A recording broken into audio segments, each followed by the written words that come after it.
What do you think is riding on this moment? For me, the social revolution has already happened. Now we need the political revolution. So this restaurant is not where we initially intended to talk. We wanted to speak at your home or maybe a community center, but that became really difficult because it became unsafe. We cannot feel safe, even here in Canada. Many of us have the experience of getting threats. My sister was called by the Ministry of Intelligence in Iran. They just harassed her a lot just because of me. So Iranian authorities called your sister in Iran asking about you here in Canada. Yeah. They know what you're doing, where you're living? Yes, exactly. They told her, just tell your sister, even in Canada, you won't be safe. So all three of you, as Iranian women, have been on those streets demonstrating. You have varying experiences with being arrested and seeing terrible things. And one of the things I want to talk about is this picture here of these very young girls giving the finger to the clerics, right? This, to me, as an outsider, feels very different. Am I wrong, or is this something brand new? Giving fingers to the leaders, you have no idea. Even saying a slightest thing online about the leaders would give you some prison sentence, some years in prison. So this is beyond the pale as far as... They are so fearless and brave. Yes, they are more brave than us. Say her name! Mahsa Amini! Say her name! Mahsa Amini! For example, in past protests, maybe the regime was able to fool us to stop protest and just start the negotiation. Each time we stop the just protesting, they start execute us. And these just young fighters know how to behave with this regime. So they know that they won't stop to talk. Yes. What does that tell you about the character of this protest movement? Iran has had protests, especially since 2009, in many cities, in many formats, but this protest is different.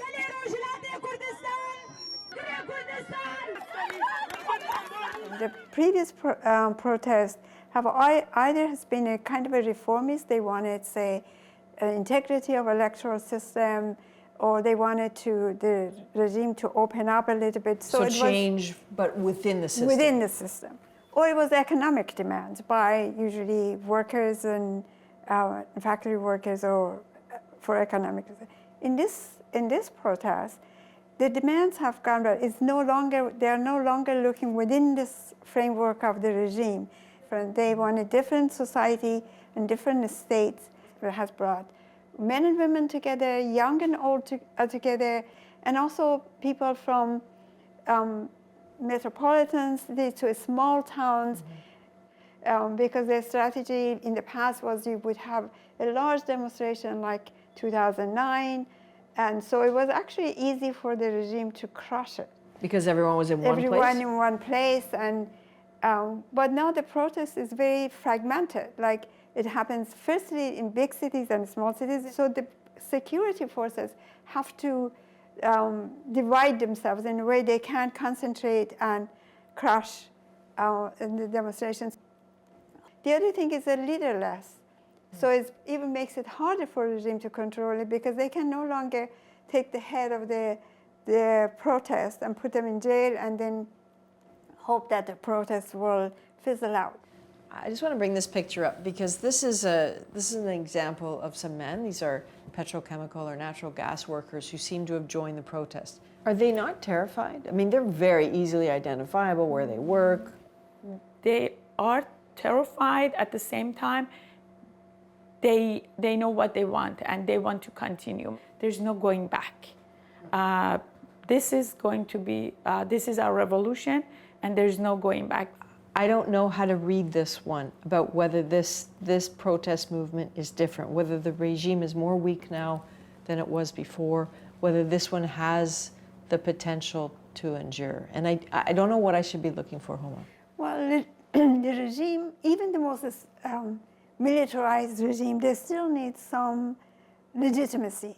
In the past, the regime has focused on the poor, working class as their constituency, and they ignore the others.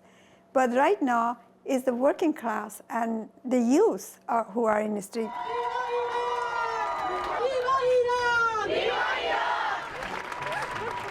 Iran is a very young society.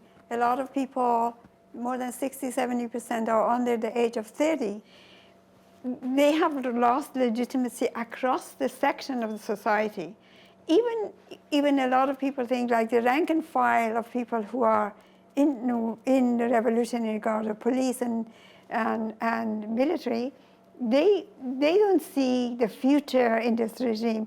Iranian people want democracy, they want freedom, they want liberty, and they want a normal life, to have a normal life, especially the young generation. I'm pretty sure we will win, but not only we will win, we will be an example in the history. And every person in every corner of this world who are supporting us by tweeting, by attending rallies, by signing petitions, by pushing forward politicians to take a meaningful step, will be part of this historical victory. Homa Shaparak, Mariam, thank you very much. Appreciate that. Thank you for having us.